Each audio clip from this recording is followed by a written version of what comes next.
In this episode, we speak with Gustavo Alba, co-global leader of Heidrick & Struggles' private equity and venture capital practice, where he oversees engagements for portfolio companies and investment firms worldwide. Gustavo's experience includes placing CEOs, COOs, managing partners, and other executive leaders across management consulting, professional services, and technology organizations. Additionally, he has led chief strategy and transformation searches for clients across industries. Previously, Gustavo led the global technology and services practice, advising clients across software, professional and technology services, and digital infrastructure. I'm your host, RJ Lumba. We hope you enjoy the show. If you like the episode, click to follow. RJ Lumba is the executive chairman of Market Insight Media and managing partner of GrowthCap.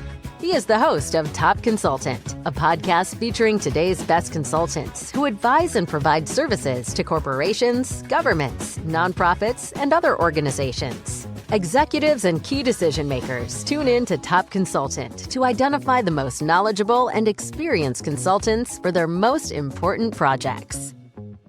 Gustavo, thank you so much for taking the time to chat with us today. It's a delight to be with you. Thank you, RJ.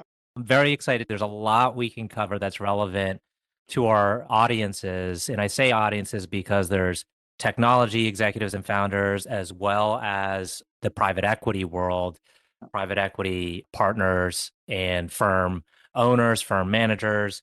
Why don't we kick off with, your background, your particular focus, where you spend most of your time? So there's two ways I'll share where I spend my time doing executive searches and then my practice leader hat on as well. So Gustavo Alba, based in Miami, Florida, RJ. I'm a partner at Heidrick & Struggles. For those who are unaware, Heidrick & Struggles is an executive search talent advisory firm. We tend to work with combination of Fortune 1000 organizations and private equity-backed or VC-backed organizations, typically on C-suite and board issues, either succession, executive searches, and or talent and talent needs up and down the organization. My storyline overlaps quite a bit with yourself and your audience as well. I spend my time doing a lot of CEO and board searches, mainly around technology-backed, tech-enabled services, a business, mainly in and around the private equity-backed and or VC-backed world is where I spend my personal time. On my leadership roles at Heidrick, I am part of the management committee at Heidrick & Struggles. Previously, I led our global technology sector for the firm for several years. And as of January 1st, 2025, very relevant also to this discussion, I've moved over to co-lead our global private capital, i.e. private equity and venture capital backed organization. And part of that, which could lead into discussion, RJ, part of that movement into it was our perception of the markets are set up for quite a bit of activity the next couple of years, given the kind of amount of dry powder in the market, the length of time that a lot of private equity firms and venture capital firms have had this money raised and need to get deployed. Obviously, new regulatory environments coming our way. Given all of that, our sense is there's going to be a lot more of an active market on all things kind of private equity and venture-backed opportunities. So pretty excited and already feeling quite a bit of that energy in speaking with large mega cap funds and mid-cap funds and hearing them a bit on how they're thinking of their portfolio companies. And in addition, what are the topic areas they're thinking through? So excited to be here and talk through any of those topic areas. Yeah, it's a key area. As soon as a private equity, growth equity, venture capital firm invests in a company, one of the key things they look at is the leadership team. And, in some cases, there's a need to augment or there's a need to replace. How integral is your role or your team's role with the firms? Like, tell us a little bit about how you get involved. Is it at the front end of, even in some cases, maybe if a firm is looking at a potential investment, is it kind of later on in the process? How do you interact? Yeah, so I'll walk you through the current state and then where I hope we end up going, because I do think this is an interesting question. So in the current state, the flow of it typically goes something like pre-deal. we will get a call from, one of the major funds or mid-cap funds we do a lot of work with, and it'll be a version of we're in final stages of potentially acquiring X portco in healthcare sector, industrial tech sector, tech-enabled services, whatever it might be. And they tend to kind of give us enough information to be dangerous on the size, scope, issues that they've gathered via the due diligence. And they may ask us to kind of get a set of potential, typically either CEO or CEO CFO combination tends to be the 1-2 punch. But a lot of that is dependent also on the investment thesis. As you know, private equity firms can be very operational in nature and want to kind of parachute their own team in, but there are many that don't have that approach. So this varies quite a bit. But I'm giving you the scenario of a very kind of hands-on private equity investor. So you kind of prepare a bit of the, if this goes through, could we have a head start potentially for the CEO role and or CEO, CFO, and potentially as well with boards, if it's going to be an independent board setup and the things that go with it. Now, at that point, we're not fully conducting a search and an assessment. We're kind of setting it up for then post deal to be able to move pretty quickly. And then at that point, obviously, there could be a kind of full search launched, and we would evaluate the business case. What was the value creation plan that was designed pre-deal that they want to go execute on? And then what are the key competencies that we need in that executive team to be able to deliver on it?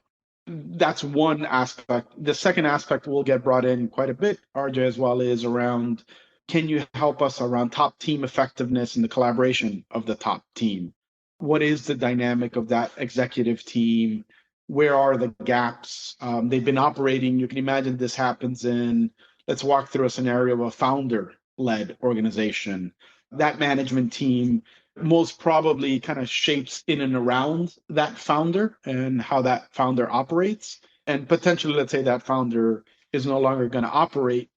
A lot of questions kind of fall out of that. How should it look like going forward? So we tend to address those type of topics as well. Now, that's, let's call it the as-is model. And then there's variations. If it's a tech-enabled business, you can imagine the CTO, CIO, and tech platform becomes a very big question. What's the quality of it? How should we think about it? And let's put an asterisk on all things AI and the impact of AI. Can I jump in really quick? Yeah, let's do it. You mentioned something which triggered an idea. A lot of private equity firms do pride themselves on having their own network. And in fact, sometimes it's their own personal network for a partner where they know people in certain segments of, say, the software industry, and they want to plug those people in. Or it's not so much of a third-party network, it's in-house. They've got those operators like you mentioned. What is the advantage, though, of maybe even adding on your services in parallel or hiring you straight out? Is there kind of this proprietary network that you have where you're constantly up to date on talent? Great point. So the headline is, it takes many different shapes and sizes depending on the specific situation. So examples, there are private equity firms that are very defined in managing kind of their network and their in-house talent and designing the future portcos almost in and around that talent. And it's public, so I think I can share. Alpine is an example of one that has said, as part of their strategic thesis, right, this is one of them, we want to build a relationship in and around high-performing CEOs and executives, and we design our investment thesis and who we go approach based on that. So that's an example, RJ, where you're exactly right. That strategy of that organization and that investors is let's call it a very talent first. That's almost an extreme in the industry. So let's use that as one dimension. In the middle, which is the most norm, is that organization will have either X operating executives or a network effect, but the portco that they end up purchasing might be a little bit to the left or to the right in areas that they have some connectivity, but isn't their fastball, right? And maybe they're first or second or third investment in an ad tech organization, or on and on and on. So there, I think our value is, and this happens quite a bit, is yes, we will evaluate those and in your network. We'll put them through our process. But objectively, we're designing a success profile of, we're using the CEO example, of the CEO and that executive team to go deliver on it. We're not limited, and the search is not limited by that individual investor's network or the potential, if they have a talent team, that talent team's network. We're able to kind of go broad and then benchmark accordingly. And with that is kind of basically run side by side with the investors around some of those trade-offs, right? There's the known, the unknowns, and everything that comes in it. And you can imagine we then layer in things like psychometrics assessments and deeper assessments and behavioral assessments and case studies. In private equity speak, we're trying to de-risk this decision with as much data points as we can, and overlaid all of that. And you'll know this well within the private equity community, the back channeling word of mouth becomes incredibly critical. Who worked with that person in XYZ deal or XYZ portfolio company. So, and by the way, some of those data points may be accurate or not, depending the context of them. So think of us, RJ, as independently setting a framework with you around what we think are the key drivers, competencies, and experiences this portfolio company needs for the next 3 to 6 years, then going to the market and really testing that out while de-risking it with all of these data points, i.e. psychometrics, back channels, and everything come with it. The end of the process, what we want to do is say, RJ, for your $300 million portfolio company you just went into, here's who we believe with you is the best person to go run it. Yeah, I was with a good friend of mine who's a leader of a growth equity firm, and we were out mountain biking, and at the end of the mountain biking, he got a text message saying, like, we recruited the CEO for the new Portco. He was super excited. And then in the back of my head, I'm thinking, how do you know this is going to work out? Because he told me a little bit about like the kind of process. It's like, oh, this person did this, this, and this. And, I know they're going to be perfect for this role. And I'm thinking to myself, well, there's a lot that goes into having a CEO come into a new company and be successful. I like what you're talking about, of all the assessments and benchmarks you run to de-risk that kind of movement of a new executive into a company. One question I had was, when you have a star player, right, you've seen a CEO can perform in a certain company, maybe they've done it once or twice or multiple times. Is that skill set that they have transferable, or is it contextual? No, this is a great point, RJ. So it's part of why we in our industry exist, and I get up in the morning pretty energized, which is we don't know yet. I mean, if you really kind of ask all of us professionals in the business, those hiring, we're all trying to get better at it, but we've all lived through scenarios of your example, right? This person has all the right check marks. They've led a business that looks like this one in a successful exit. Their style in the interview process matches the culture, all of these items. And then it doesn't work out for XYZ reason. So I would say a couple of things on this. One is, surprisingly, especially in private equity, if you think about how data-driven we are as a community, think pre-deal, right? The CDD work, FDD work, ODD work, all of this scenario-based planning that goes in to understand the risk and the risk profile. And this gets into my rant a little bit of what I hope future state is. I would love to then insert a version of human capital due diligence into that, where you're really diving in to understand, as you're going into a deal as an investor, what am I facing from a human capital lens? The quality of the C-suite, the leadership team, the culture underneath, RJ, what that looks like, all wrapped around the context of what's happening in this next cycle.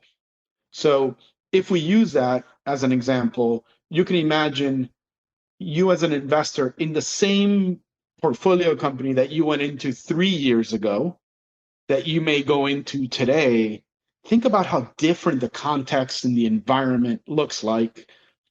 And the fact that somebody might externally have all the right external facing benchmarks, right? He or she has seen the business of this size, of this scale, of has exited, has done all the right things. The context and the environments are violently different 3 years ago to today. And we have quite a bit of capability we're investing in is with AI and data, can we get even better in scenario planning of what that looks like? Mhm. And can we take a lot of these soon to be external factors and unknowns and apply them accordingly to the business and what needs to run? Because I think the constant is, and you've seen this over the last 20 years, I mean, the pace of change in these scenarios, one week to the other, is material. So therefore, I think we relied on these very kind of known external skill sets of what an executive needs. And I think if you ask anyone, you go grab a drink and really get into it, I think it's more these intrinsic cultural competencies that are more difficult to spot on Mhm. that resume or, on his or her background. And what I've seen is that ends up being the real differentiator in getting it right. Can you match make what the organization needs with what that executive's superpower really is? The business media world is abuzz right now with the new Starbucks CEO who, after several months got paid close to $100 million in incentives. And you wonder about that process too. I mean, you look at his background and it looks fantastic. It's stellar. It started at P&G, in marketing, so a good, foundation there, and then so on, proven successes. But, in that case, I'd be curious to get your perspective if how do you de-risk to a point where a major company is about to provide a huge incentive package and to have the confidence to say like I'm suggesting here the best candidate that we know of in the world for Yeah. this position.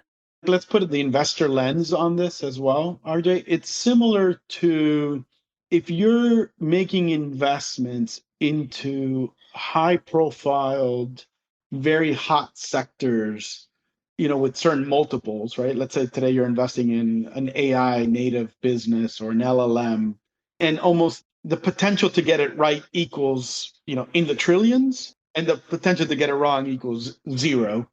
When you're getting that level of variability because of the level of impact of the problem that you're solving in your investments comes at a high risk, and then you do everything to try to de-risk it. I think it's similar in the talent space, but meaning take the problem the other way. And, disclaimer, we and I weren't involved in that Starbucks succession process. So don't know what went on in the room with the boards and the current management team. But so removing that specific case, but a version of that is if I'm in that seat, the questions I pose is how many humans can I take a bet on that can move the needle of a business of this size and this complexity? Mm-hmm. And then what do I need to do to go get them? Mm-hmm. And then what's my ROI on it? And if you follow that logic, right, the more difficult the problem, the higher the ROI. So example, think what you may politically or socially of Elon Musk, the problems he's solving equals trillion plus dollar solutions to them in the market. But if you were to say, hey, Gustavo, I have this investment, rockets, Mars, if we get it right, it's worth 20 trillion, or we burn through 500 billion of investments. Mm-hmm. It gets into a similar dynamic of who could be that executive, how many are there, the supply scarcity, and then who's the best to kind of roll to go after that Mm-hmm. upside. So Mm-hmm. it's almost a very similar framework, I would say, RJ, than private equity or venture has in investing in businesses and sectors. And Right. and by the way, there might be some of you say that, the variability is just too much risk Mm-hmm. and I don't want to play in that space. And then you choose not to play in that space. Mm-hmm. That's a good way to put it. How much of your business is having a deep and broad network of executives that you have relationships with, and how much of it is working with your clients to perform all of the assessments and to give an opinion, a high quality assessment and opinion on a candidate or multiple candidates? Now, great question. So we specialize at scale, RJ, because our view is you need to know these talent ecosystems incredibly well. So to give you a sense of scale, globally, we have 450 plus consultants in our business around the globe. And that's a mix in our taxonomy or terminology. It's partners and principals across the firm. But what you'll find in that 450 plus, you have folks who major and minor in a mix of industry spike and functional, horizontal. So my example, technology, tech services, CEO, and board is kind of that trifecta is where I'm spending all of my time. Mm-hmm. And what that allows me to do, RJ, is to get really intimate around that community. Let's use the private equity example. What are high flying CEOs that are at the back end of a deal cycle and that in the next year or two could go in a good way? How do we stay on top of that and track them proactively, as an example, right? That allows us to do that. And then there's versions of me that do CFO work. So CFO tech work, Mm-hmm. right? And that person, you can imagine, spends all of their time thinking, dreaming of how do I know the CFO in the CFO's office and who's the modern CFO versus the legacy CFO and how to think about that tension. So we believe very much in this kind of area of specialty. Then to your second point, so we'll get really good at understanding those networks, assessing individuals, back channeling, and kind of coming up with a view. But then overlaid on that, RJ, is we have org psychologists that all they do is deep executive assessments Mm-hmm. of CEOs and the C-suite. So somebody used this and I was like, oh, that's interesting. It's almost as if using the medical profession, those that are doing the executive search, we're almost a bit of the generalist doctors specializing in a certain pool of talent. And then our org psychologists are our specialists that will go very deep. RJ, you're a finalist for a CEO of a portfolio company. We're running a search. We're interacting and we're evaluating you through a 3-month, 2-month period. At the end of that cycle, you're a finalist. You'll then go into like a 3-4 hour virtual couch with our psychologist that will take all your psychometrics, your Hogans, and really dive deep to get a sense of you. And then to hopefully come up with the advice that match makes on both sides, right? You as a candidate, you're not planning to spend a couple of years in the wrong place. Mm-hmm. And vice versa, right? Staying with the theme of private equity. And the investors really don't want to have a CEO that's in the wrong place. So that's a bit of how we leverage the combination of really deep experts with functional expertise. Excellent. We're coming up on time. I wonder if we can cover, as you were talking, I had more questions and I'm trying to decide, like, maybe we can compress this and do like a rapid fire round. One thing is, can you tell us a little bit, do you offer like kind of training to like these executives that want, say, is that you have like someone who's about to move into a big role? They want to make sure they're fully prepared, even though they've got extensive background. Is there kind of like a boot camp you do? There is, and two shapes. One is we call it an acceleration program. Mm-hmm. So Yep. typically CEOs are C-suite, so that accelerates them in the role. And the second is, which is pretty popular, executive coaching, RJ. If you had to pin potential executives' ability to succeed, what one quality would you say is important? The alignment of intellect, empathy, and the business. There's certain businesses that require a lot of intellect, low empathy.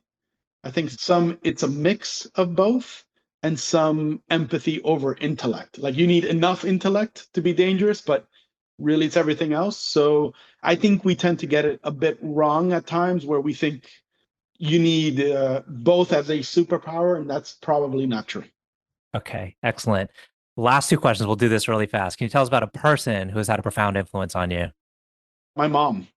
I mean, my parents both are phenomenal. But my mom, I remember I was graduating college. I grew up playing tennis, graduated college, and I was like, I'm not going to become a professional player, tennis player. I better go get a job. I was really eager to get a job. My mom sat me down and said, you're going to work the rest of your life, take a year off, teach tennis, go travel the world, enjoy. I lasted like 6 months. I didn't last a whole year, but that's an example of who she is. So I would say my mom. Last question. Can you tell us about a charity, cause, or other endeavor that you're passionate about? Yes.